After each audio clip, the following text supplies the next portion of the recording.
What's going on, you good humans? Welcome to Good Humans episode number 85. Today is going to be a really fun episode.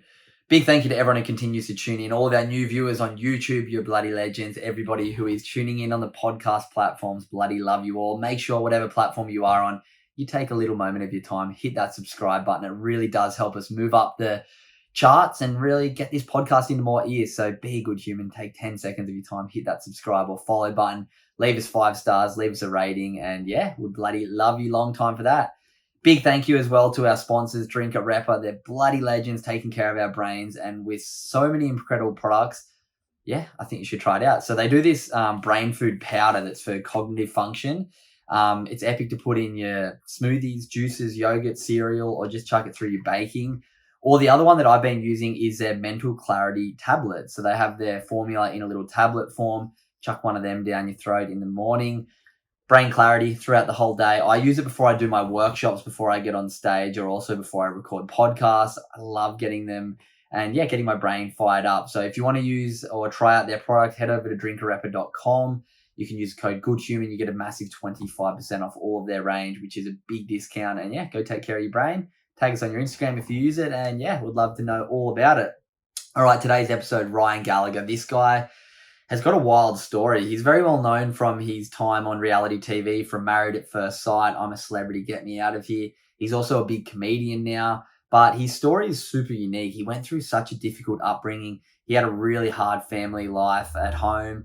And then throughout his 20s, he got involved in a pretty successful business, got screwed over, and then found, reality TV, got on TV, and his personality really shone through. He's very say it as it is, an upfront dude, but I think on reality TV, he came through really good. His partner on the show left him for another dude on the show, and he, kind of came off second best, but he stayed really true to who he was, showed great values, and has since then gone on into doing other reality TV shows, plus also, he's a comedian, and he's bloody funny, and he has a serious personality that's really infectious. So I love getting to know him. I'm sure you will too. If you enjoyed the episode, make sure you tag both myself and Ryan on Instagram. Everything will be in the show notes.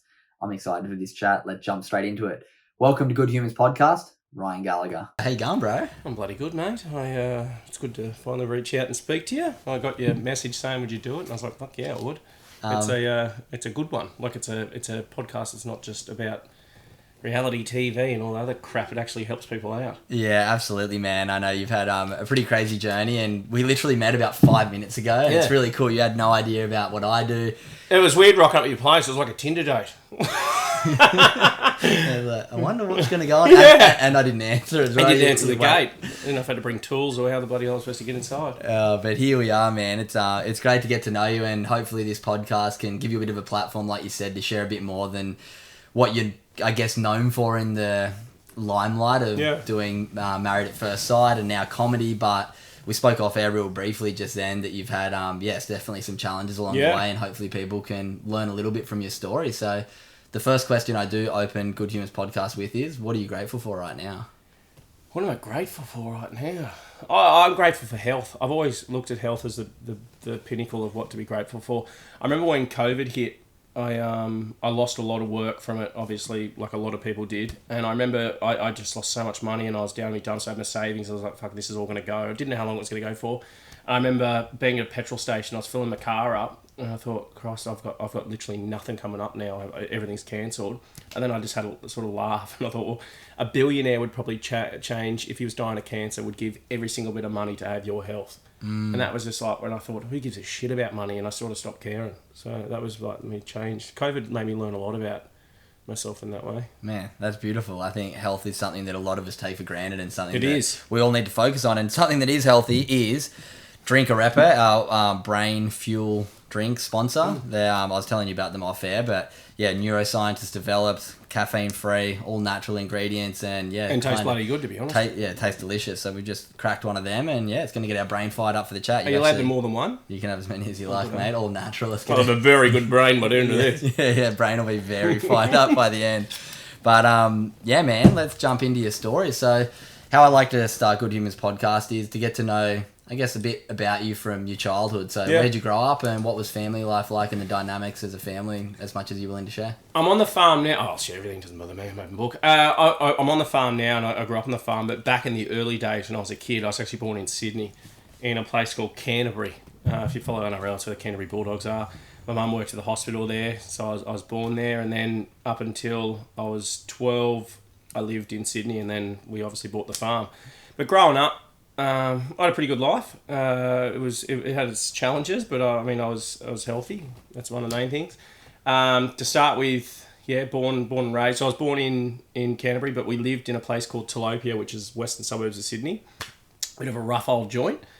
We lived in a pretty old fibro, sort of rough looking joint. It wasn't much to look at. It looked like something out of, Don't Breathe, the movie. Yeah, it was like that, but worse. Kids like come and play at my place. They weren't really allowed around and stuff because we were sort of I was always a ratty kid. I was born with, a lot of people would be able to relate this as well, ADHD.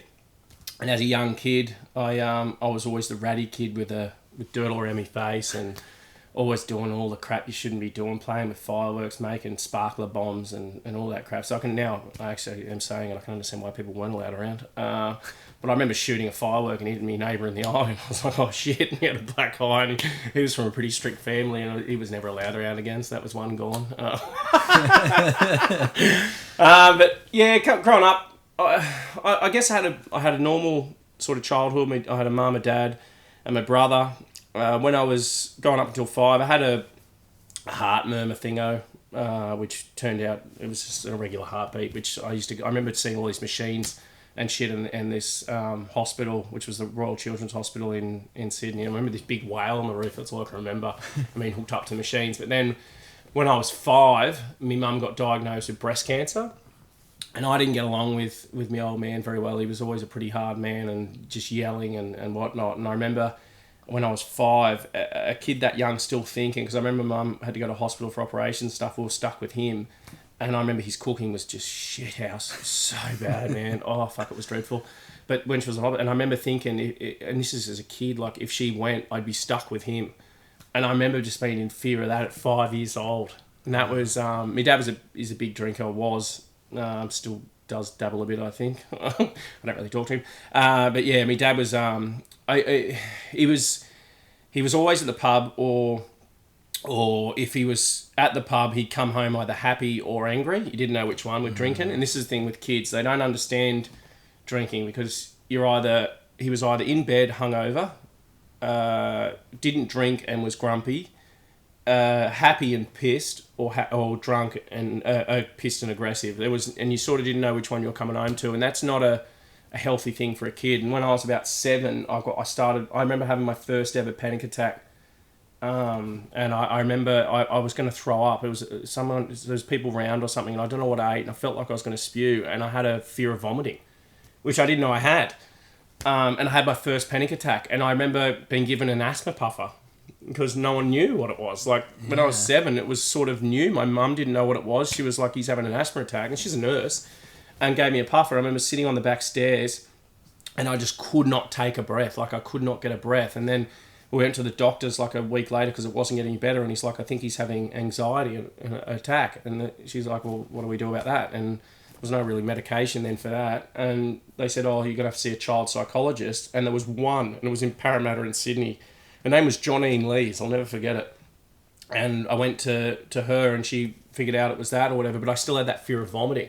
So I stopped eating because I was afraid of vomiting. Oh, wow. And I went through till about 12 years old of only eating fluids and like milkshakes and stuff. And even then I wouldn't feel full.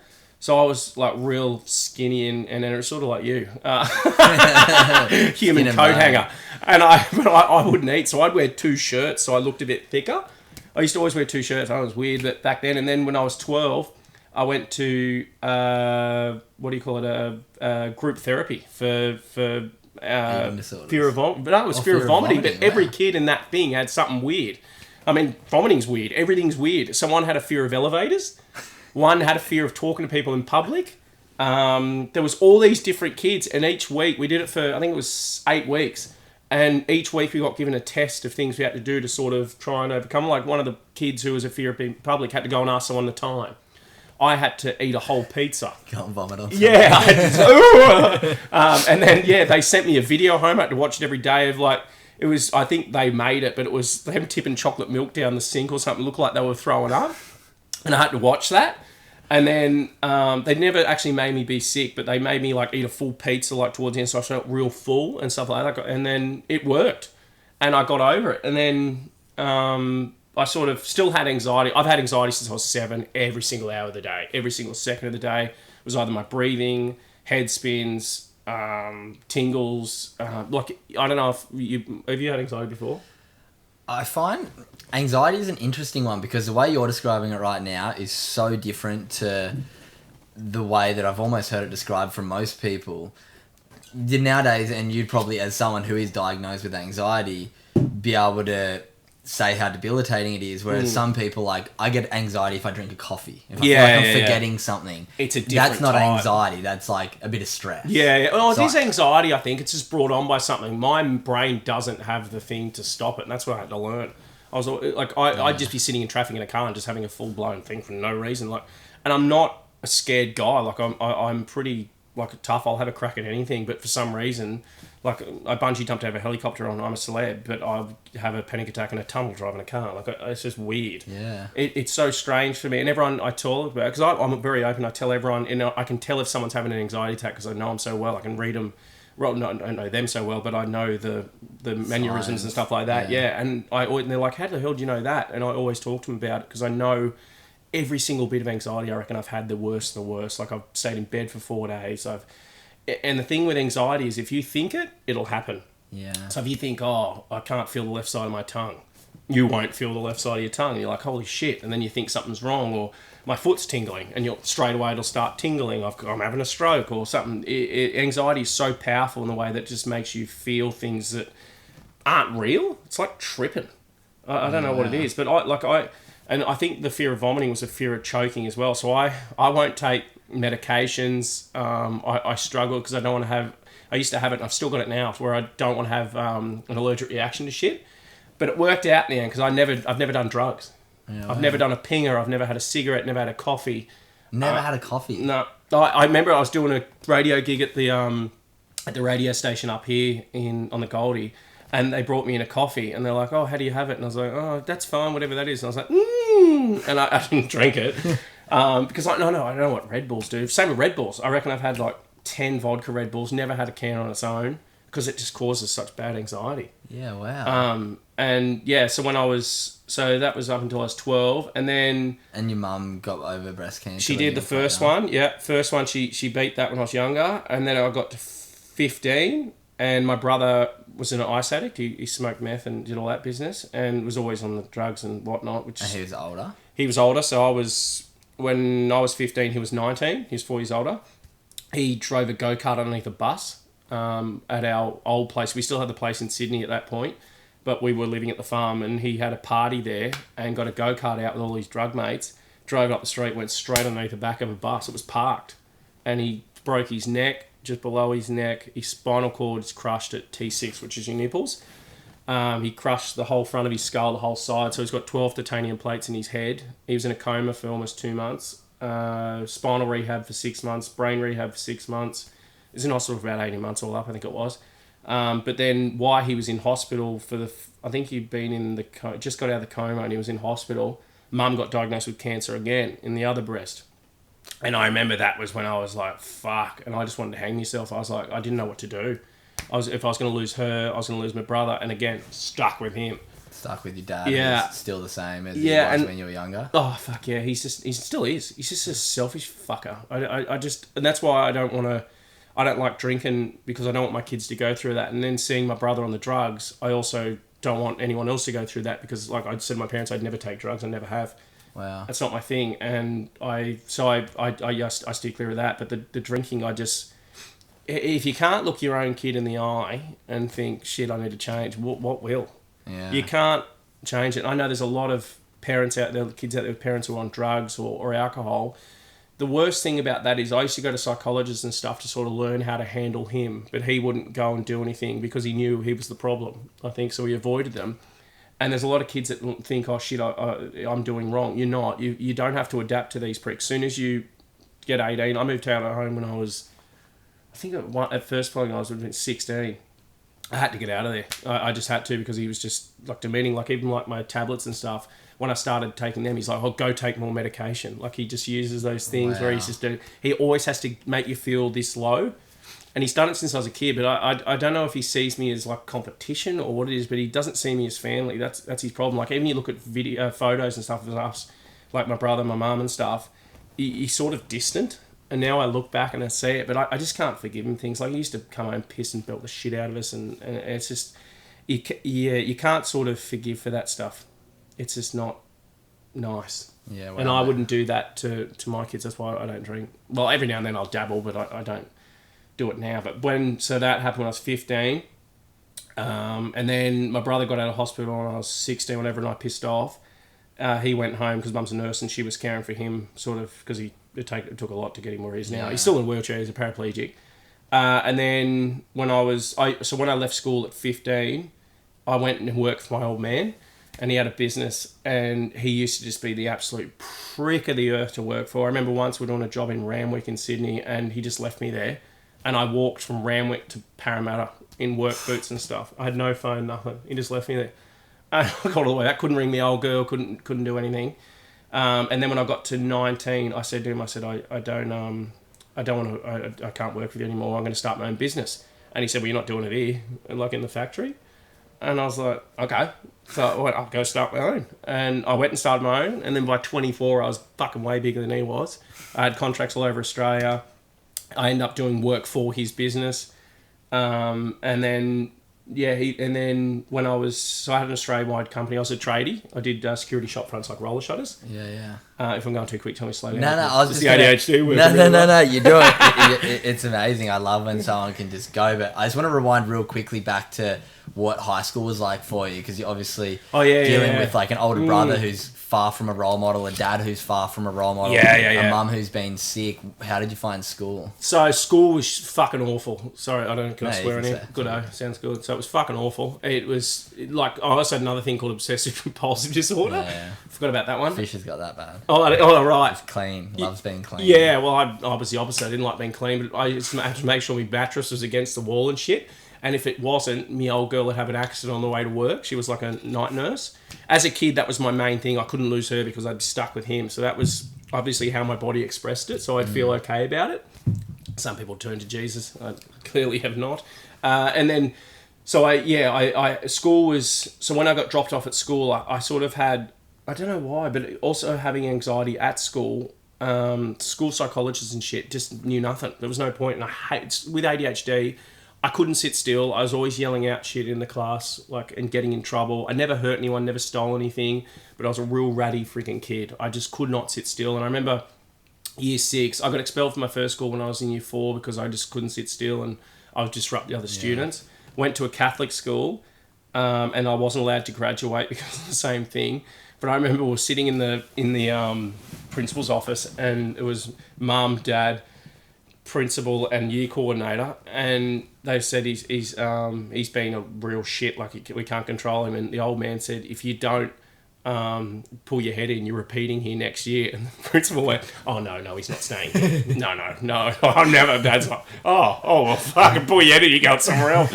I'll never forget it. But I never heard anyone, but I remember the last few days of that school, some kid had like a pedometer thing on his push bike. Back then that was like an iPhone, so that was pretty flash. And it got stolen. And they just accused me, full on, thought I did it. I never did it. Wow. I never ever did it. And they still, to that day, I remember when I left, because I wasn't allowed to come back because of it. They kicked me out. I never touched it. I've never stolen a fucking thing in my life. Wow. And I still don't know who took it, nothing. His name was Neil Duffy. If you're watching, you prick, I didn't take your bloody, whatever the hell it is. I hope you got an iPhone now, you ungrateful bastard. So I never took it. But that was just because I was ratty. They sort of see you as things. And same as I've been with girls since I was younger, and parents think I automatically take drugs because I'm just a hyper freaking person. And I'll have you say hyper, because a lot of people say hypo, but that means the opposite. Hypo means down. Hyper goes down. Yeah. So I've always been that hyper kid. But because I had obsessive compulsive, I was doing that sort of stuff, and people would feel that. And the other thing was I didn't I didn't hit puberty till I was 17. So I used to get called no pubes at school. I fucking hated it now. Everyone's trying to laser. I would have been really popular. But there was a guy I saw, and I shouldn't have done it, but I did. He used to bully the fuck out of me at school, and I was suicidal. Like, I used to cop so much shit. And I remember I slipped my wrist once. I was very bad to get stitches there because of this fucking kid. And when I was 22, I'd grown, and I saw him in 18 minutes, and I just smacked him. I just knocked him clean out on the ground. I shouldn't have done it, but fuck him. Yeah, I felt really good after that. Obviously, now I look back, maybe it wasn't the best time. I made sure he woke up before I left.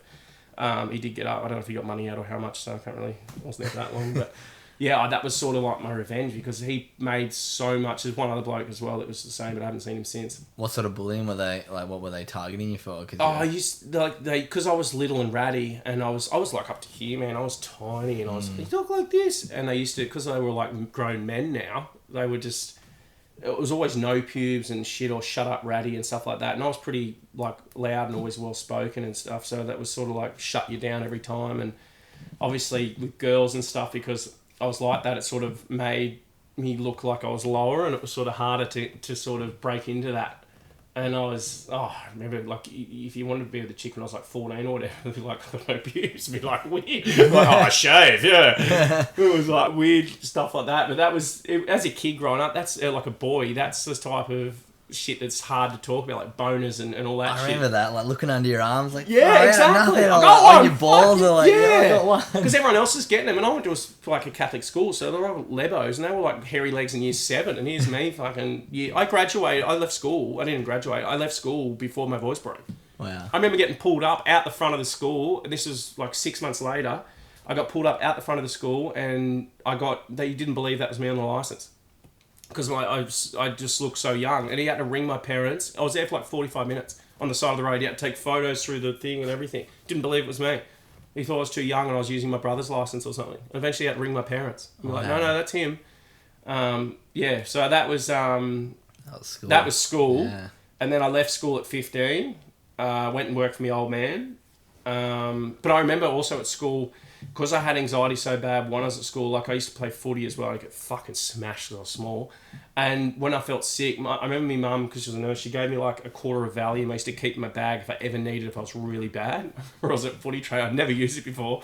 And I was at footy training, and I was like, I feel sick. And it was just anxiety. And he goes, go to sick bay. I went to sick bay, and I took the Valium, and I woke up at 5:45, and they didn't know I was there.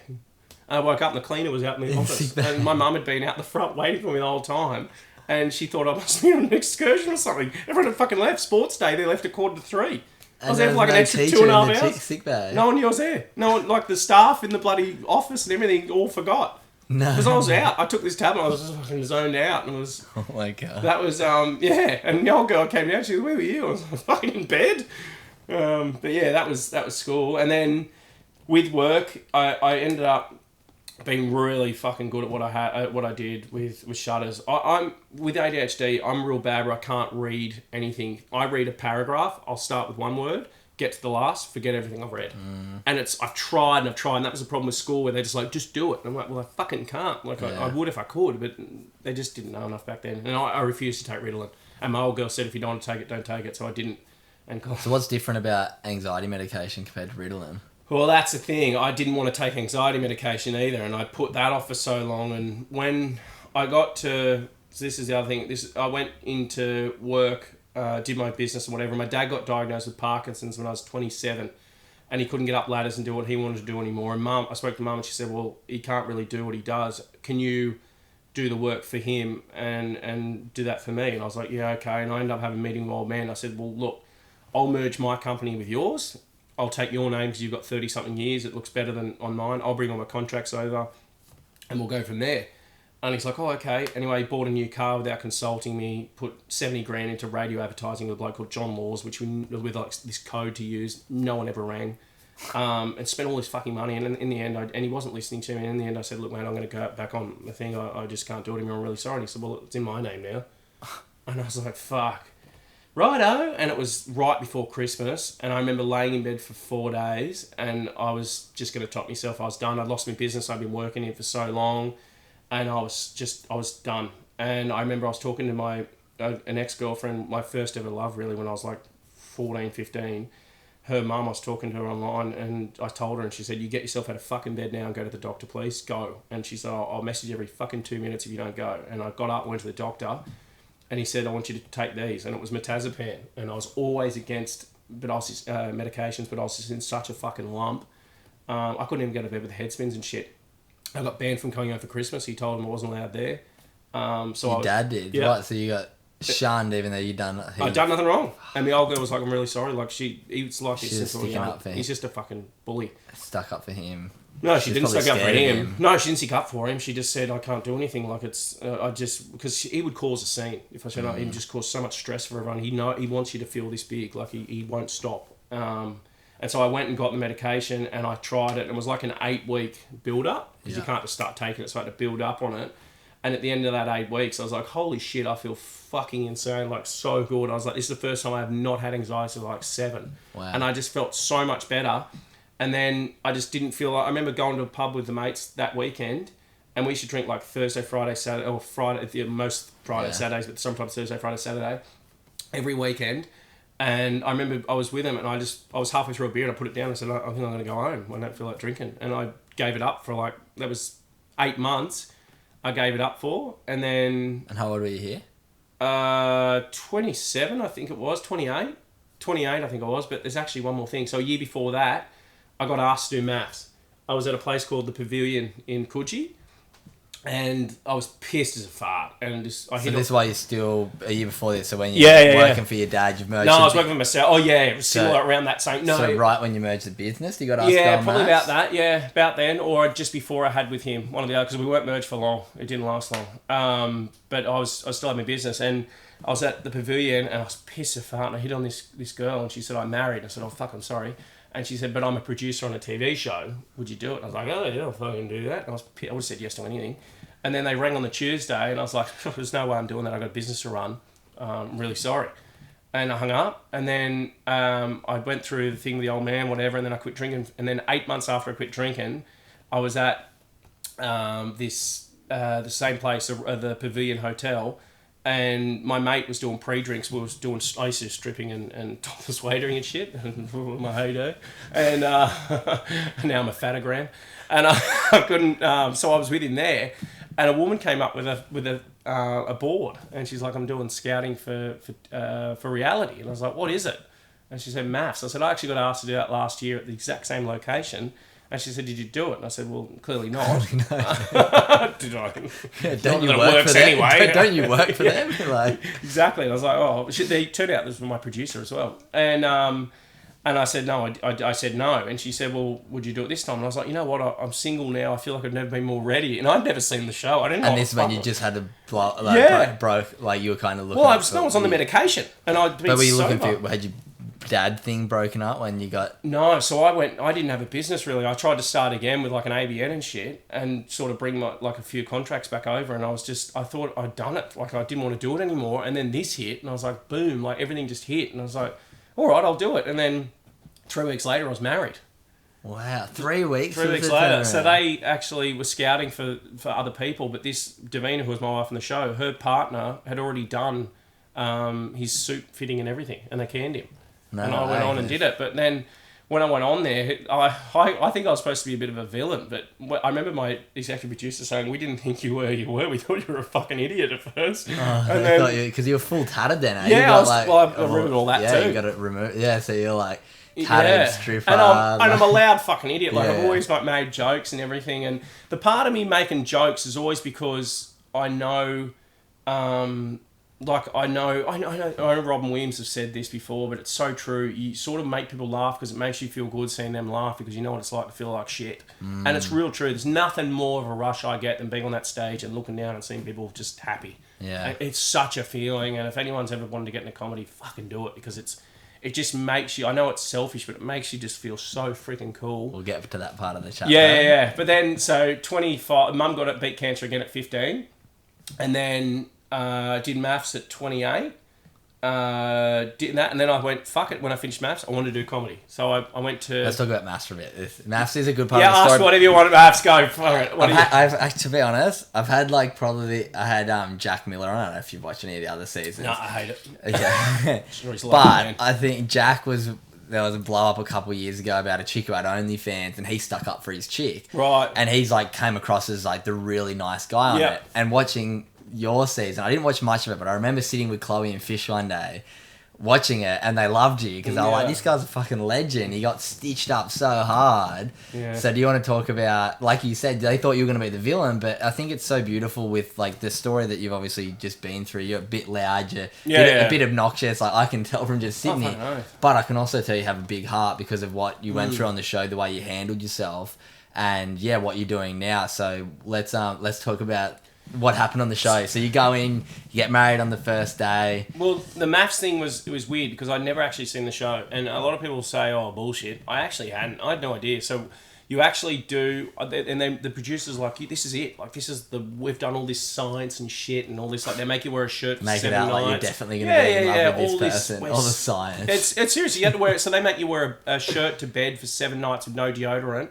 and then send it to them in the mail, and then they get people to smell it like the girls to see who they're attracted to and shit. Off. No way. They say that. And then, so that's all done scientific and whatnot. But I remember seeing, they also take you in with this other scientist. We were in a lab and shit, and you're scrolling through and they're trying to see who you'd like. It's like a bloody, I don't know, it's weird. It's like Tinder, but to pick who you on the show. And I remember seeing my missus' face and I was like, nah. No, I remember stuck in, because I only said yes to one. It wasn't her. And I don't know whose wife that ended up being.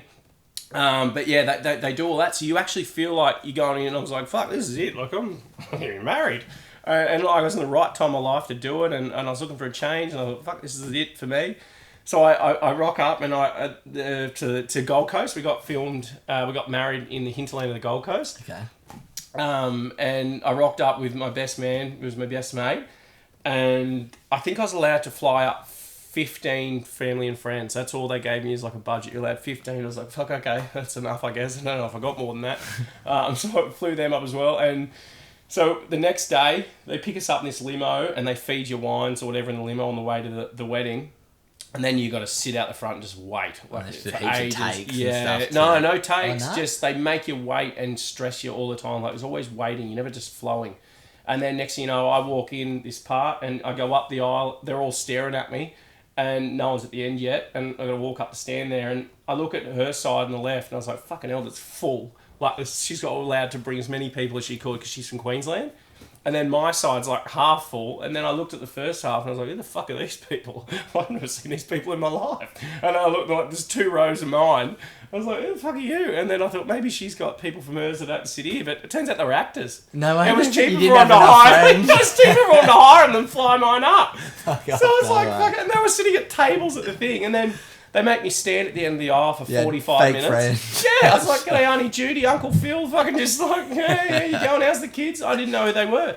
And then they make me stand there for 45 minutes, and obviously I saw her family and her friends, like her bridesmaids, are like, she's not going to be for me. Bickering. No, they're just not my type. Like no, but like they would have been like you would have been standing there looking into the crowd, and there would have been you would have felt so judged. Well, I don't give a shit. I've always stood up in front of crowds without giving a fuck. I did acting as well, a bit of that shit as well. I forgot about that, but that's back in the day. So I've never really been shy in front of people. But yeah, I could just tell by now. I don't want to paint a picture, but there was a few fake things and a few big lips and all that stuff, and I was like, that's not what I'm looking for. I just wanted a genuine country boy. Yeah, I just wanted a genuine chick who just didn't care about that stuff. And I was like, fucking. On the ad, they were the only ones that didn't show me turning around like this when she walked down, because I went, oh fuck. Because she just had all the fake stuff, and I wasn't looking for it. They aired me saying it. I said, no fake lips, no fake boobs. I just want a genuine chick, no Botox, no nothing. I just want a genuine chick. And then she walked down. I was like, well, they didn't listen very fucking well. Like, I'm not picky, but I also did the right thing where I gave her the time of the day. You should, and Charlotte, who's another girl which I met on a show, Charlotte Crosby. She's from UK. She's got all this stuff done, and I learnt that was wrong what I did on Mass, because she has a really big heart and a big soul, and she got a lot of work done, but she's not your token thing, and that sort of made me go, you're an idiot. Sometimes people get a lot of work done because of massive insecurities. That's exactly right, and that showed me that, and that was one thing where I went back on Maths and I was like, fuck, I probably shouldn't have done that. And it taught me you can only learn from lessons in life, and that was one thing I learned. Where I'm from, there's no Botox, no fake lips, nothing, so I just thought that was the cliche, what came with it. Now I realise that's not the case. But yeah, when she walked down, I stood there and whatever, but she already started nitpicking me at the end of the aisle and saying like belittling things, and she just didn't. She wasn't very nice. Her family at the wedding were quite awful to my family and made them feel this big. They were saying things. I remember they showed it. I didn't, and the problem is I'm Were still your mum and oblivious. dad there? No, mum didn't want it. She was like, I'm not getting that shit. Dad was like, I'll go. So he came, but Couple free beers. Yeah, exactly. Yeah, I'll come. And this is the fucking other thing, which is go get to about the old man as well. So, at the wedding, I remember you're oblivious to what's going on because they do like voxies and stuff, which is like asking him to like talk to the camera like this before, like while all the other stuff's going on, they take you away to film. Yeah. And I didn't realise like you talk stuff behind people's back and shit. I didn't know any of that. I never watched reality before. And I remember they showed this scene. This is the only part of the maths I ever watched, and I turned it off and never watched another beat of anyone's season, including my own. But she looked at her friends, and I was sitting here talking to my mate, and she said, blink twice if you like him. And she goes, like this. And I was like, fuck, dude. Like, I just met you. Like, it was similar to, obviously. And I was like, fuck. And then when I saw that, and my old girl was like, I'm not watching that shit either. And I turned it off and never watched it again since. No way. And that, but then I remember we went to the honeymoon and whatever, and this is the part where it just really turned to shit. And on the plane back, and this is the thing as well, Max, they're like, all the producers are like, have you slept together? Have you slept together? I'm like, I'm not saying it. Like, it's not, man. They pressure you. Have you slept together? So it's not my point. Ask her. If she wants to tell you, tell her. I'm not going on thing and saying, no, I've slept with someone. It's not happening. And they keep, I was like, I'll walk away now. Just shut up. Like, I'm not saying it. And then eventually they asked her whatever. I said, her dad's watching all that shit. And then we're on the plane home. And just before, like, the seatbelt sign was on, or as we're, like, descending down, she's like, we meet other couples. And I was like, fuck off. And she's like, yeah, we meet other couples. And I was like, so you fully had no idea about this show. And I was like, holy shit. And she goes, and if you meet someone you like more, you can go off with them. And I was like, I think you fucked marriage up a bit there, darl. I don't think that's something. And she goes, no, it's true. And then as soon as we landed, I went up to my producer. So she's just been watching every season, working out her tactics, how she can get her followers and get the... Well, and I went up to my producer as soon as we landed. I said, she's just said this. And she said, no, that's not how it is at all. I said, we should straighten her out because she's and then I remember her saying, I never said that. And I was like, what the fuck, man? You literally just said this fucking show's stupid. I was like, how can they do that? And then I started to figure out. And then what the worst thing was, when we landed, other couples were still on their honeymoons. So they put us in this hotel in King's Cross, and it was like below ground, and the view was this alleyway, like people's feet, and we weren't allowed to leave for 2 days, and that just made it bubble. So you're meant to like get to know each other. Well, it just got worse and worse, and then that basically we went into it, just did not like each other, and then she met Dean and whatever, and then ran off with him. Yeah, let's real quickly talk about that, because the way you held yourself on the show, get into the second one. A rapper at number 2. Yeah, so it's only 15% alcohol. Yeah, 15%. No, nothing. It's very nice. Don't worry, all my listeners know I don't drink, so I do a podcast episode about my sober journey, actually. But yeah, so there was the one part of your show that actually came out that I believe, to be honest, I think I might have watched like a little bit of it, but I've kind of heard the story where, she ends up running off with one of the other guys, but you came across as... a good bloke on the show, because you just, it seems like you have very good values, you know what I mean? For all the upbringing you've had, you could have gone down a similar path to your brother with the drugs, a similar path to your dad with the alcohol, but you've turned out how you are. You might be a bit loud and obnoxious, but I can just tell from chatting to you, you've got a great heart, and that's the worst part. And then seeing me judging people with Botox, people get a first impression of me too, which I've got to realise that's no different to what I did. Yeah. Which is very true, because a lot of people do go, holy shit, when they first meet me, and it's not until you do, and I do a lot of good shit for charity and stuff, but I don't post about it, because I don't want to. Yeah. I don't need to fucking get people going, Ryan, We'll talk about that a bit towards the end of this chat, because I think it's important, because obviously you've got a lot of things in your life that are very important causes to you, with like spinal injuries, breast cancer, alcoholism, domestic violence, Parkinson's. You've got the whole... charity bloody smorgasbord there that you would probably want to support based on your own story. But yeah, let's talk about what happened with Davina and Dean. So your chick on the show runs off with someone else. The worst thing was, it was the stupidest thing that's ever been done on maths as well. They were looking at like, what do you guys want to do with we're halfway through, and they're like, do you guys want to do something to show what you do, or like your hobbies or whatever? And we got to choose things, and I said, well, I like golf. She's like, I don't play golf. And I was like, I thought they asked for things I liked. I didn't realise it was about you. And then I like tattoos. And I was like, I said to the producer, why don't I get her tattooed on me?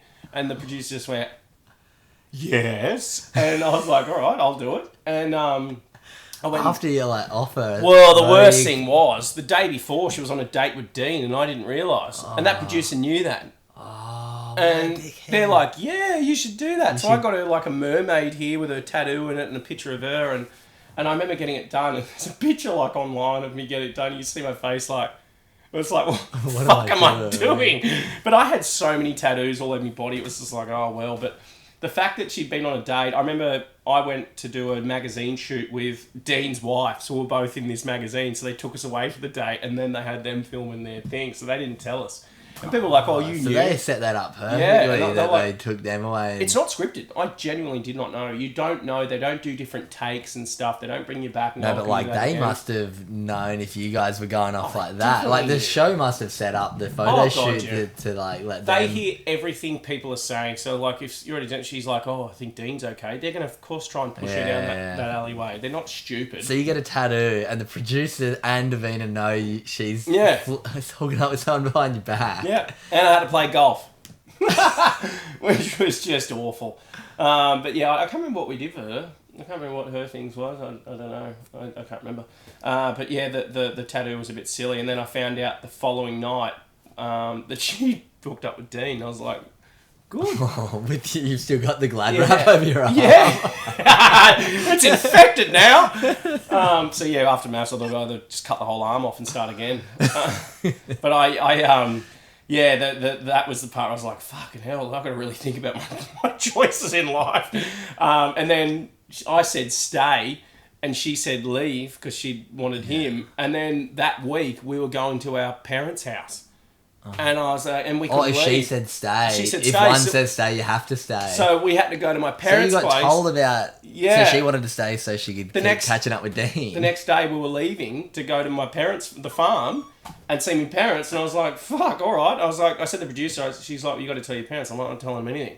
I said, if I told them she's cheating with another fella and we go down there, they're going to look at her totally different. It's going to be awkward. I said, I'm not telling them a thing. I don't want them, I sort of, if they do talk to her, I don't want them looking at her differently. It's fine, it'll do. And then we went down there, and then we're sitting at the table having sandwiches, and Davina's like, oh, I left Ryan for another guy. And Mum's like, have some sandwiches. Like, we're just like, cut the air with a knife. And she was open about it, and I was like, oh shit. And then I remember they sent me up to talk to my dad. Dodged a bullet there anyway. Yeah, and they did like, can you do a talk with your dad about the thing? I was like, I don't talk to dad about anything. And they're like, well, can you do it? And I was just like, okay. And I was went up there and I'm like, yeah, so this is how it is. That was probably the only time I've ever acted. And then, I had to stay for another week. And then I think she said stay the next week, and I've said leave because she wanted to spend more time with him. And I was like, what the fuck is this show? Like, this is awful. And then, so we stayed another week, and then finally she said leave because Dean said, I don't want to have anything to do with you on the outside, and they had a fight. So no way. And then you ended up being mates with Dean. We ended up being mates, and then I had a girlfriend by the name of Ayla, and we split up a week before Dean's 40th, I think it was. And he was going up to the Candyman's mansion for like party he does every year, whatever the hell it is. And so he was flying up there, and I said, I'll drop you at the airport for your birthday. And it was like me, Dean, and a bloke called Eden, he was from Love Island, and Telv, he was on my series as well. We were very close mates, and they were all going.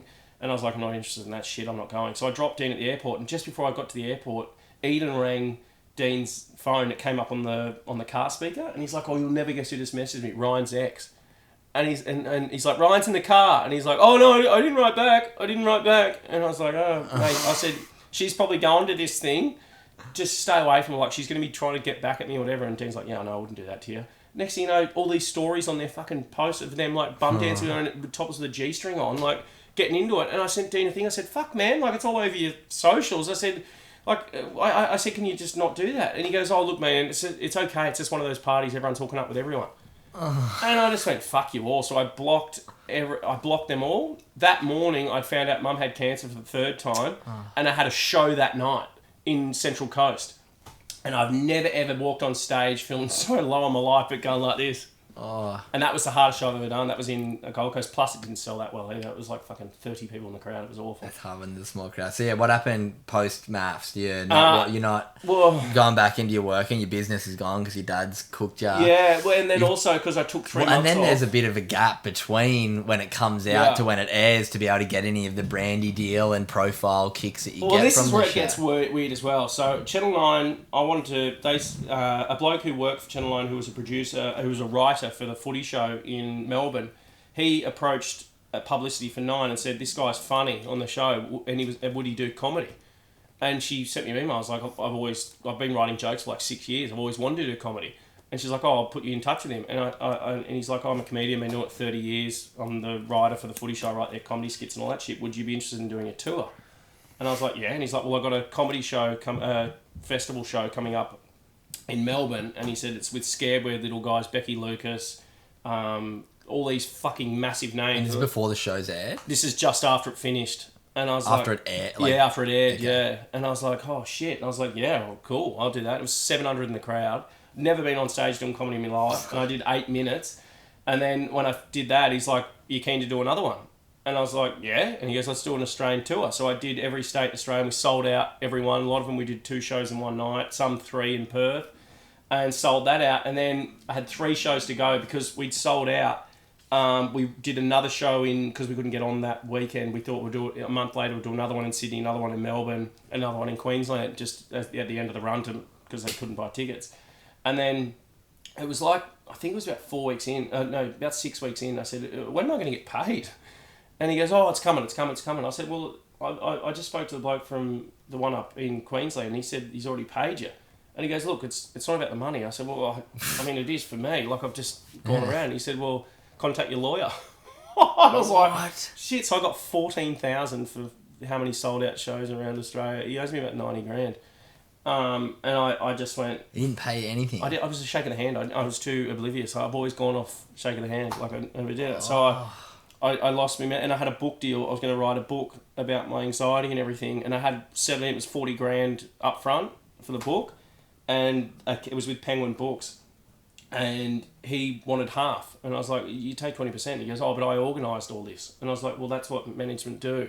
Yeah. And then so he like, because I said, oh, look. The same guy that didn't pay you for the tour. Yeah, he was turning up my manager. Like I said, would you be my manager? And the thing was, I was doing appearances and stuff, which is like, I mean, Fisher would know, like, it's just for fucking reality. People turn up and there's like a DJ in there and they just go on meet and greet and shit. It's fucking wank.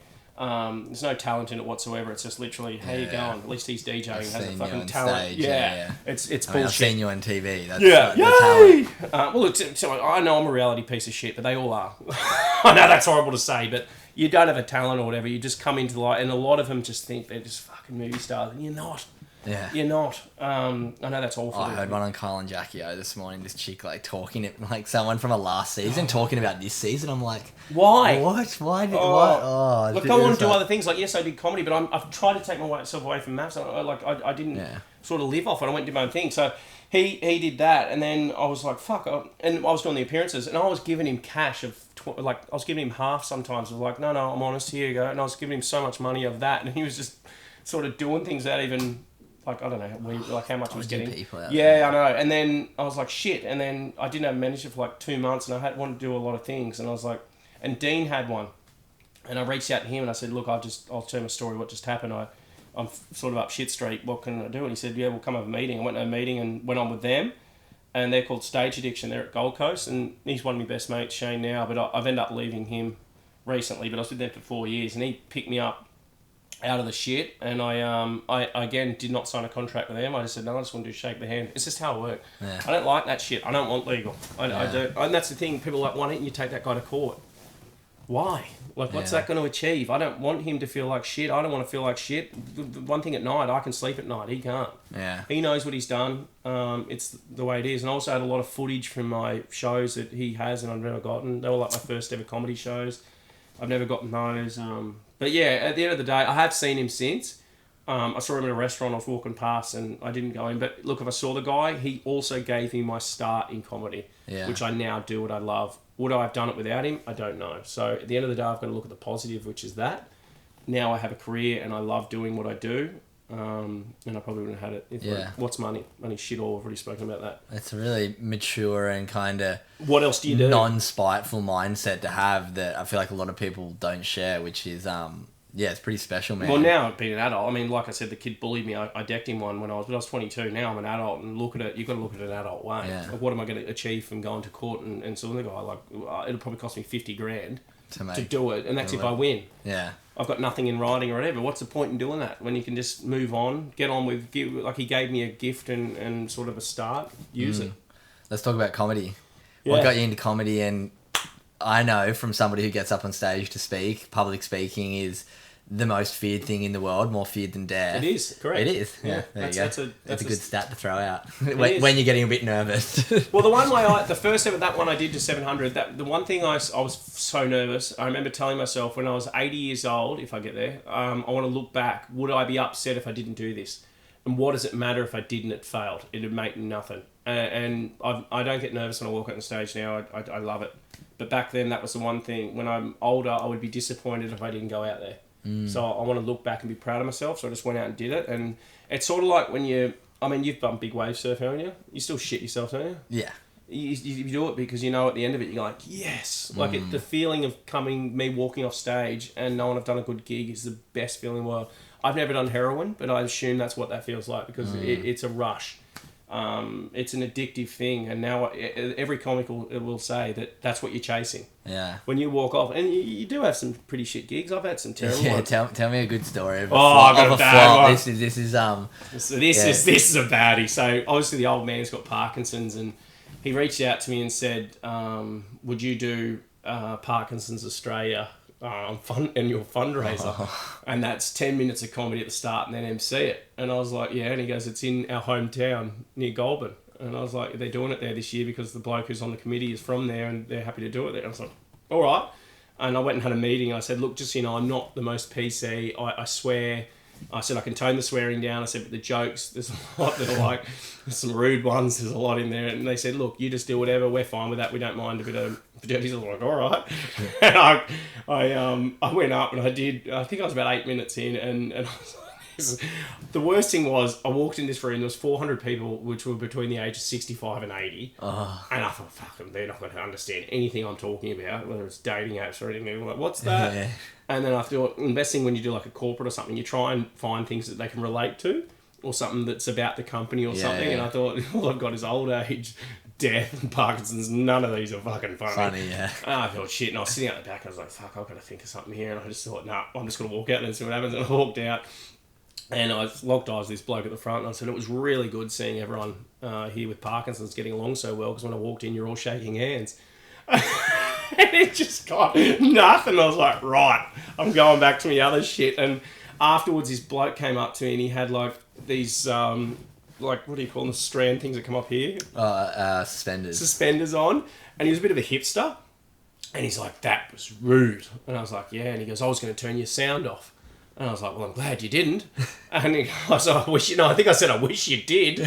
And then he said, well, and he was there and he was like, yeah, he was, I don't know, he was just a real freaking Karen.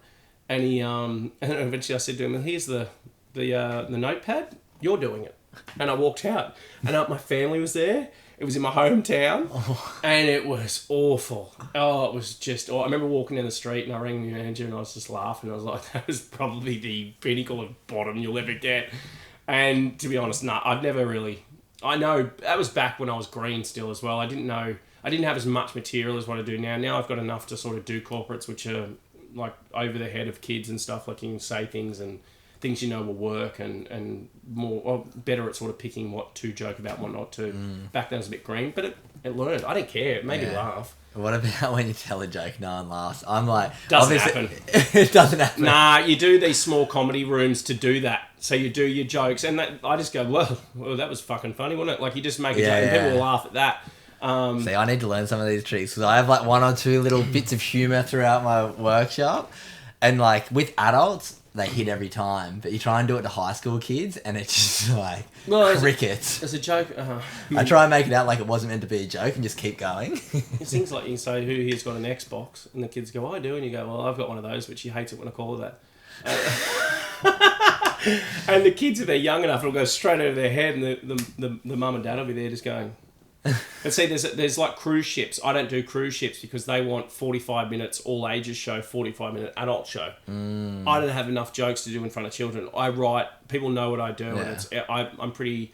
I'm not risque, but I'm not. I push the boundaries, and I'll find topics and twist it and make it smart. And people go, "Oh fuck, that's good." That's what I like. I'm pretty weird. Joe Rogan style stuff. More Jimmy Carr. Jimmy Carr? Jimmy Carr, more like you twist it and you make them think. Like when I did it over in America, they were a bit slower with England and Australia have like a real quick wit where they're sort of twisting. Over in America, they sort of just talk and yell. It's weird. I had to sort of give them a pause and then they went, oh, and then they'd start laughing when they had to think about it. Up. Yeah, that was the one thing. And when I did America, I had to change things like terminology, which was like footpath, I had to change to sidewalk. Because you say footpath, they're like, what's that? And they're already thinking, so they're not even listening. Yeah, engaged. Yeah, it's weird, but the comedy, that's the worst one I think I've ever had. There's not, the thing when you say people don't laugh, the small comedy rooms where there's like 10 people in there you do during the week to perfect the material, that's where you want it to happen. Yeah. So when I'm doing a gig to corporate or whatever, there's 400, 1,000, whatever, those jokes I know work. Yeah. There's ones I've written. I remember there's a bloke called Isaac Butterfield. He's big on YouTube and he's very politically correct. But smart. Yeah, I opened for him in the Palladial Theatre, whatever it is, in Sydney, and I went to the wrong fucking theatre. It was 40 minutes away, and I rang him. I said, "You're not out the front." He goes, "I'm fucking here." I was like, "You're not." And then he's like, "Where are you?" I was like, "I'm at the theatre in Newtown." He goes, "I'm the one in Blacktown." I was like, "Oh. Shit!" And I got there, and as they parked at the back door of the theatre. Ran in, grabbed the mic, went straight on stage, and I had 2 new jokes. I was like, "Fuck it, I'm doing them," and I did them, and they aced. I'll know when I do one, where I go, "Oh, that's good." Yeah. There's ones I've done where that's when I know they work. But there's ones where I think need a bit more, or I'm not sure. Like I've done jokes which I thought weren't funny, and I've just tried them and they've got a massive laugh, and I was like, "What the fuck?" And then I'm sure you've probably done shows and then done it the next day, and it's had a completely different response. Perth was like that. I did 3 shows in one night, and the first hour fucking aced. Second hour was shit. Same jokes, same venue, different audience.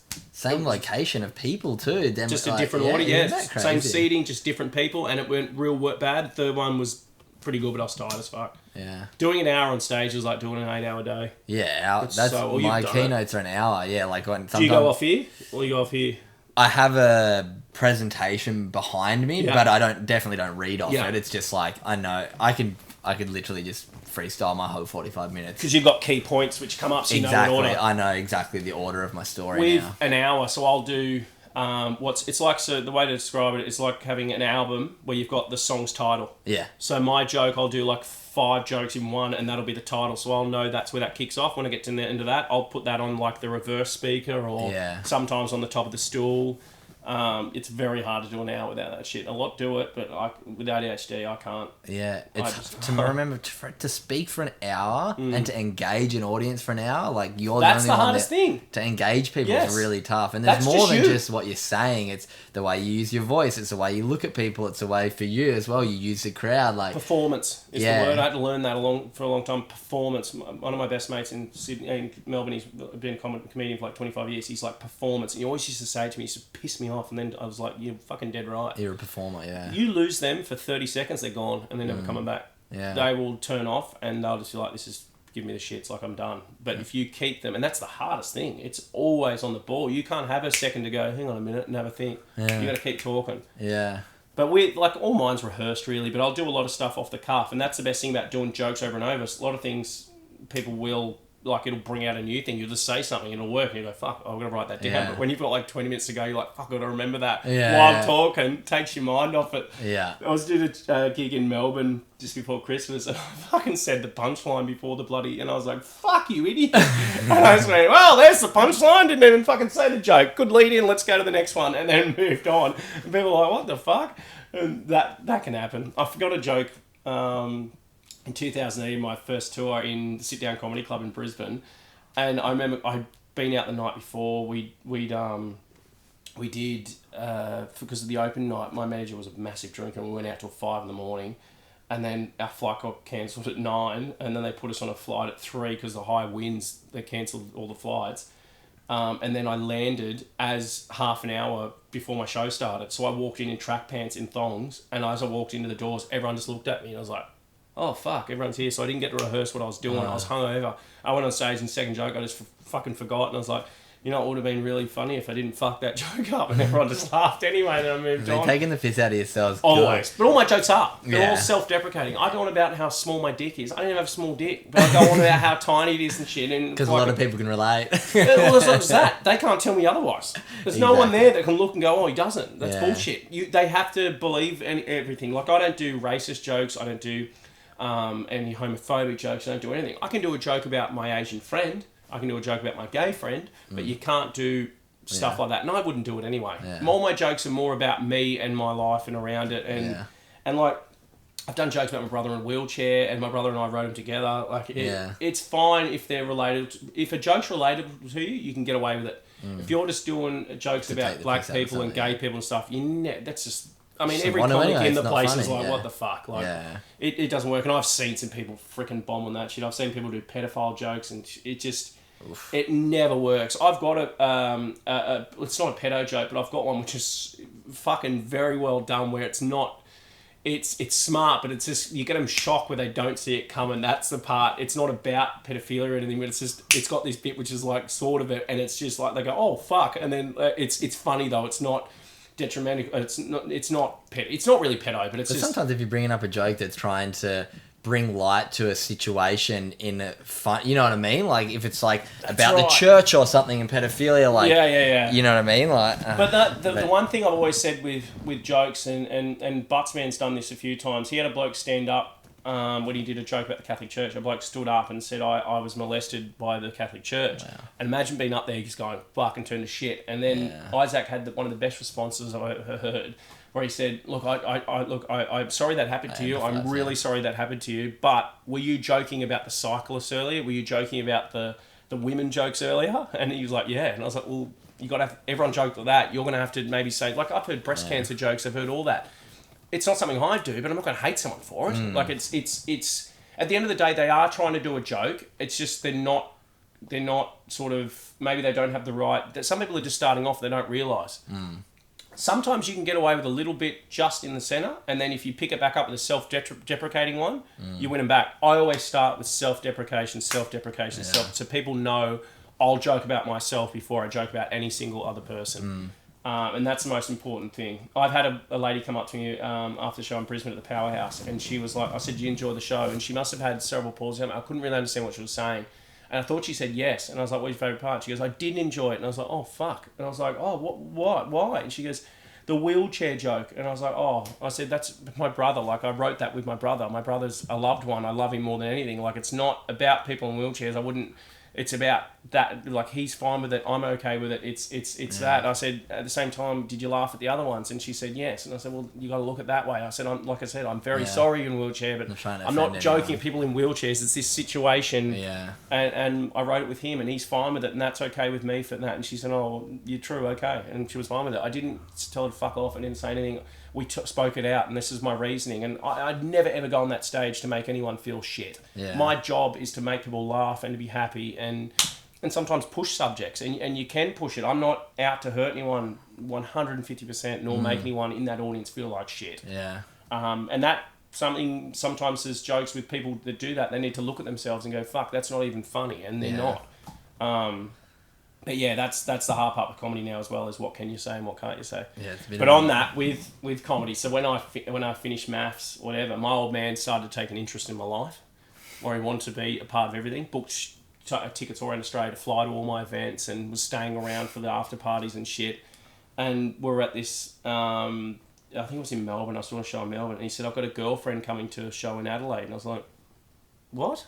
Because he's with mum. And I was like, you what? And he goes, I've got a girlfriend. I said, what part of that makes you feel okay? And I was 5 minutes from walking on stage. Oh. And I was like, you are a real fucking arsehole for doing this shit. And I banned him. He's never been allowed to come back or anything since. But I used to buy all the women's days and new ideas, everything, and like show me. Like, I'm like, mate, I don't fucking care. Like, it's bullshit. There was one of them saying I was homeless living in my car. Like, because someone got a photo of me getting something out of the boot of my car. And he's like, "You've read this?" I said, "Dad, I live with you, you fuckwit." And he's like, "Oh, yeah, that's true." Oh my god. I'm like, I don't want to see that shit. Like, I don't think you realise that's all, like, pretty hurtful shit, and I don't need to know about it to stop. Like, did you watch maths tonight? I don't watch maths. I don't watch maths. I don't watch any reality. Actually, I do. I love The Voice.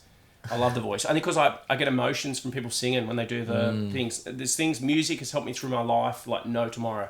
I don't know about you, but if you've got certain things that happen in your life, you've got a soundtrack for it. I've got it for everything. I remember every low point I've had, I've sat there with headphones and just sort of, country music's helped me through everything. Wow. And I love The Voice when people come out and do their auditions when they get real emotional. And that's the ones I like. When they get into the further ones, it's a bit shit, but that's the one I like. Australia's Got Talent, I love. But yeah, fucking massive. Yeah, the reality stuff's It's just awful. different kettle of fish, It's isn't it? awful. A lot of people watch it, man. I had people, kids come People up are to just me. so absorbed by it, and it's like they get so invested in somebody else's bullshit anyway. Well, I think you've got a husband and wife sitting on the couch watching maths and going, "We're not too bad. Yeah. Our lives are pretty good. Yeah, seriously. Our marriage is pretty flash." Yeah, that's seriously one of the things that I feel like a lot of people just like. Makes them feel better. It makes them feel better. But man, it's been an epic chat. One thing I just want to quickly touch on before we wrap up is some of the charity work done. You know, I know you say you like to keep it quiet, but I think it's important just to show the sort of charities that you like to support. So maybe anyone else here listening, because we do have a very great audience of good humans. Yeah. Some charities that are important to you. Look, I do, like I said, I don't like talking about the charities I do. I do a bit with homeless, breast cancer, Parkinson's, brain cancer, a lot of them. I think when it comes to charity, it's you don't need anyone to know that you're doing it. I think that's the most important thing. If the charity work you're doing doesn't make you feel like a smile when you get in your car and drive off, then you shouldn't be doing it. I think if you've got a post online to think, "Fuck, I needed to do that today because my followers are thinking I'm a piece of shit," don't do it. Like, I think that's the most common key. For me, charity, it's similar. When I do comedy shows, I think that feels like charity too. You're putting a smile on someone's face, and when you go on with homeless and stuff, I haven't been able to work with the homeless for a while because I used to do it Monday nights. I've been away for so long doing shit. When COVID came back, like, work with somebody, I was taking whatever I could, and I was travelling so much. Like, from July 31st to Christmas, I was home 2 weeks. Wow. I was away a lot, and I feel really bad, and I get up myself for not going and doing that. But at the same time, I'm like, fuck, man, I've got to sort of get my life in track first before I help anyone else's. And even this year, I was doing a breast cancer walk to raise money from Newcastle to Sydney, which I do every year. Same with brain cancer, we do that mid-year, same walk. And I just so burnt out, and Emily was doing it with me. My partner, she was come along, and yes, I've got a partner now, Emily. We can touch on that one. Yeah, maybe we'll quickly touch on that because she's an Olympian, yeah. She is an Olympian, yeah. She's a 4-time Olympian. She's a Wow. 3 times gold medalist. I thought she had 59 medals at first. Maybe I'll have to get her on the podcast. Mate, We'll she'll scrap do it. your one. She'll do it. No, she'd do it. She'd No, definitely I'll do it. have to get you to link me out. That'd be epic. She's the most beautiful, lovely person. I'm very, very lucky to have met her. We met on another TV show called The Challenge, which was Alright, you've got all these. shit-house. I feel like I'm trying to wrap it up. No. I forgot you've been on I'm Celebrity Get Me Out of Here. Yeah, I did Honestly Get Me Out of Here, which I met Charlotte on that one, which didn't turn out very well. And then I went on another one called The Dog House, and that was one of the best matches I had. That was a dog. I rescued Pepper. And then I went on The Challenge, and I remember meeting them on the plane on the way there, and I sort of took a fancy, but then I found out she had a partner. And I was like, oh shit, bugger. And then halfway through, we were just getting really close. We were talking a lot. Never hooked up on the show or whatever. And then when I got voted out about halfway, 3/4 of the way through, and I said to her, I'll wait for you on the outside because we're in Argentina. And she said, okay. And then she got voted out 2 days later, and she rang her partner and said, I'm really sorry. No, But it wasn't, no, he was pretty bad. She can talk about that though, Yeah. but he had his problems too. But yeah, and then we travelled to America together straight after Argentina. Came back, she moved to the farm. And then, we just done India together. And yeah, we're up here at her place in Brisbane. But yeah, meeting her was just insane. breath of fresh air. Well, like I said, and this is the most cliche, shitty saying, but I went on I'm a Celebrity to what was it? I went on. No, so I don't even know my own saying. What was it? It's quite fucking good. Once I get it, you'll be like, oh, worth the wait. It was. I went on. I went on Maths to Find Love, and what was it? ended up in fear or some shit, and then I went on the challenge to be in fear and ended up finding love. Yeah, wow. Sorry, it took a while. It sounds pretty shit actually now saying it back, but but it was true. I never saw it coming, man. I honestly didn't. I did not see it coming at all. And then I've never been. You know what the best thing, and I'll say it actually because this podcast is actually about that. So we did this run at the end of. We got woken up at, I think it was 10 p.m. at night, and we got put in the back of a truck and taken to this remote location like an hour away, and they turned these lights on, and there's this lake. And it's 40 metres deep, it's 5 degrees weather, and we had to swim across that lake and then run constantly for 2 hours. And at the end of that, it was 1:30 in the morning, it was so cold I couldn't feel my hands. And I had the worst anxiety I've had since I started taking the medication. You know when you feel real depleted? Or the one thing with anxiety is when you're tired, my sleep is detrimental to me, I need it, otherwise I get bad anxiety. And I was so tired, and I remember there, and Em came up to me, and she was so good with me, and it's like, what do you do for fun? And like all these things that psychologists do to take your mind off it. She knew, and I was like, how the fuck do you know this? And same thing as an athlete, yeah, getting ready for big events. My brother's got anxiety, and so she grew up with him, and she knew, and it was, and I was just such a breath of fresh air for someone, because it's one thing when you get with someone you're afraid of it, and I feel like, because I'm a blokey bloke, I feel a bit like they're going to look at me and think, oh, fuck, like, you're weakling or whatever, because I just all of a sudden had a panic attack in the middle of bloody Woolworths. And she was so understanding, and that was so attractive to me. Like, it was just like, oh my God. More than the lips. Yeah, and we just had, and I grabbed her, we were lined up, and I grabbed her, pulled her aside and said, I wanted to kiss you back there. And she went, and then like ran off. I was like, fuck, I shouldn't have said that. I was like, oh God. And then I was sitting on the bus, and I had my head noise. I was like, oh, you dickhead. And she came up and sat next to me, and she's like, I wanted to as well. And I was like, oh shit. And that was like 3 days before I got evicted, and then... Wow. Yeah, there was always something there, but we never really acted on it. We didn't want to do the wrong way. We waited till she cut her fares, and then we moved on. But yeah. That's cool, man. What a... She's an amazing person, man. You got to have her on here. She's got a story of her own as well, with all her own battles, and she's overcome them, and just like, I think, yeah, she's got like 59 actual medals for like Commonwealth, Olympics. Wow, what a chance. She's incredible, man. Like, you watch her swim. That swim across the lake, because it was... I was about to say, I bet she was the quickest swimmer across the lake. It was free. Like, the water was, like, so fucking cold, like ice. It was so cold, and I had this thing where I just... Like, that's the problem with anxiety. I don't have fears of, like, shit. I just fucking get shit done. And I just ran and jumped first in, and then started swimming, and then I was like, I was beating her for that fucking second. And next thing you know, you hear, oh, and she just goes, man. She beat us all by like 1:40. No. It was 300 metres. Oh my God. She just took off, and it was like, holy shit. I got second though. Yeah. I'm not the strongest swimmer in the world. Wow. But yeah, it was amazing. But she's overcome a lot of shit as well, and she's she'd be great to have on here too. Actually, she'll definitely do it for you. Sick. Yeah, we'll have to tee that up. But man, but this one's about me, not you, Em. Yeah. So this one's all about you. I guess second last question I asked you: what do you got coming up? What are you looking forward to? 2023, fresh year. I've got... This is going to sound totally contradictory to what I just said. So, with comedy, I've decided to take a bit of a break until probably mid-year with that. I needed a bit of time away. I burnt myself out to the end of last year, and I just wanted to have a bit of time. So, my other passion I do is building cars. I build them from ground up. I get them engineered. I build like from scrap cars from like that are about to be crushed. I turn them into show cars. And I want to push that on a channel. So I'm going to do a YouTube channel this year. I'm going to go back, get my workshop ready for filming all lights and stuff. And I've already bought all the cars I'm doing one car, but it's 2 cars that'll go into one.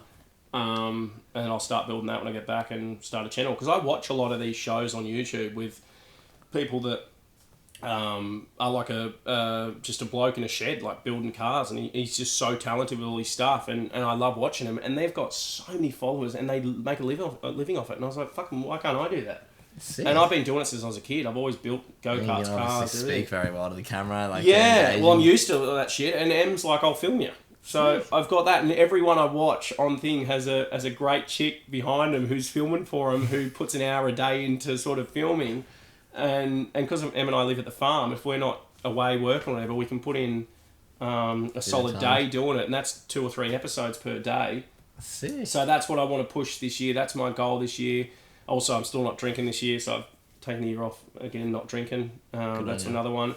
I've never done it before, but I don't know if you do it. Do you write a list each year of like goals? I'll show you right here. I'm going to get up quickly off my chair. I've never done it before till this year. Neither have I, really. Oh, am I allowed to look at it? Yeah. I've got mine broken down into you've got lists. different ones. I've got like into different domains, but then I've got my work goals, which I've got at work. But these are just like my personal, like different things for my relationship. Read 12 books. Book a month. You see how many books I got sitting there, all just from Christmas that I've got. I can't sit down and read, You said unfortunately. you can't. I've read Grug. Grug goes to school. Grug gets a haircut. Oh, yeah. Start learning Portuguese. My chick's Brazilian, so I want to try to learn Portuguese. Well, it'd be just nice. all different stuff. Like, yeah. Anyway. That's good, mate. This- Yeah, I've this only is wrote like- 10.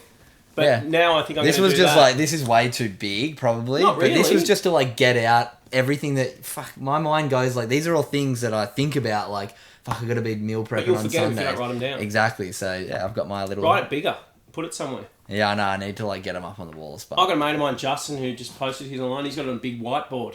yeah, I've got my work ones are on my whiteboard. So Yeah, that's. The I work didn't goals. know how important that was, and now it's sticking to them. I think it's really important to write them down. I've I never think done it's it like, before. there's something like, I'm gonna butcher the percentage, but I think it's like you're like 40 or 60% more likely to achieve a Wow. goal if you've written it down, and then it goes up again if you tell someone about it. So Wow. me and my partner sat down on New Year's Eve. That's what me and Em did. And New Year's did Day. like our tarot cards because she's into healing and Really? stuff. And we did our like Came up sage. death. Well, so it wouldn't be writing them. But yeah. Anyway, that's yeah. What's the last question?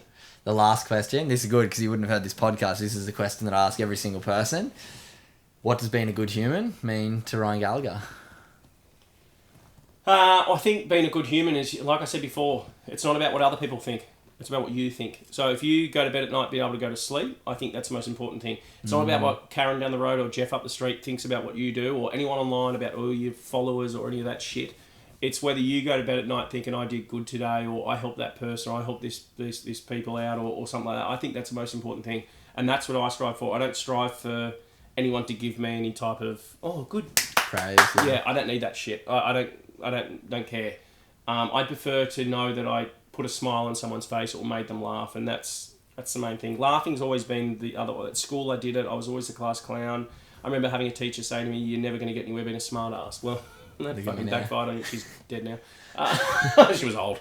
But yeah, and I end up doing that. So people can tell you shit's not going to work. Tell them to piss off. But yeah, I think what you think about yourself is the most important thing in the world. If you, I think that's also mental health. If you for yourself, if you're helping someone else, it makes you feel good about yourself. And that might sound selfish, but it is a very important thing in life. Do something. That's very well put. It's something that I do speak about in my workshops on this podcast. I've also spoken about it a lot too.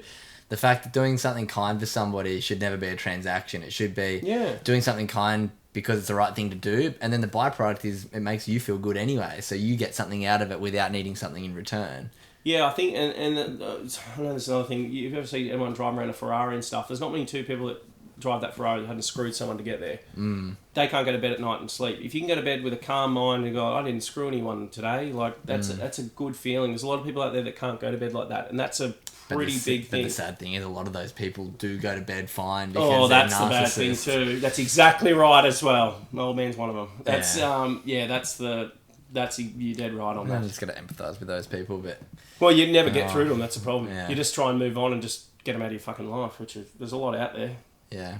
Man, this has been a sick chat. Thank you so much for taking the time. Thanks for having me. Beautiful to meet you. Thanks for being so open. I'm sure a lot of people will learn a bit about your story they might not have from this chat. I appreciate you sharing a lot about your childhood, your family dynamics. It takes a big person to be able to be that vulnerable and share. And like you said, you are very open and you get up on stage. Should be. I think everyone should too. By not telling it doesn't make it not true. Yeah, I think that's. I'm sorry, all the people that have come out as gay and stuff will say the same thing. It's very fucking hard to express yourself and like stuff like that. It is fucking hard, and if you say like, "Oh, it's easy to be open," someone like that will go, "Well, it's fucking not." So you can't really say it is. But I think the best thing when you are open, it does help someone else. So like someone coming out and saying, "I came out to my parents' stuff," someone watching that will go, "Fuck, that's I can do that. I can do that too." So it's like us with anxiety and you with your career and stuff. Someone will be watching. That's why I want to work with kids as well, and hopefully someone out there's got an eating disorder with vomiting or a drunk parent or some shit like that can go, fuck. Mate, we'll have to chat. That's what the Good Human Factory with my business, a goal is as the next couple of years go on to start bringing people like speakers in under the Good Human Factory to share their challenges and how they've overcome them. Because I did radio. I can not swear as well. I've been there. I can definitely do that. Okay. Amazing. Well, thank you so much, man. I'll leave all your stuff in the show notes. Best place to check you out is just Instagram. I'm Yeah, guessing, Website. Yeah, go on there. Yeah, Does anyone have a website anymore? You do, don't you? I'm a business. I don't. I don't know. Everyone just goes off a gram. You put your link tree on there and stuff. That's it. But man, thanks so much for jumping Thanks, on Good mate. Humour. It's been an Appreciate absolute pleasure. The root.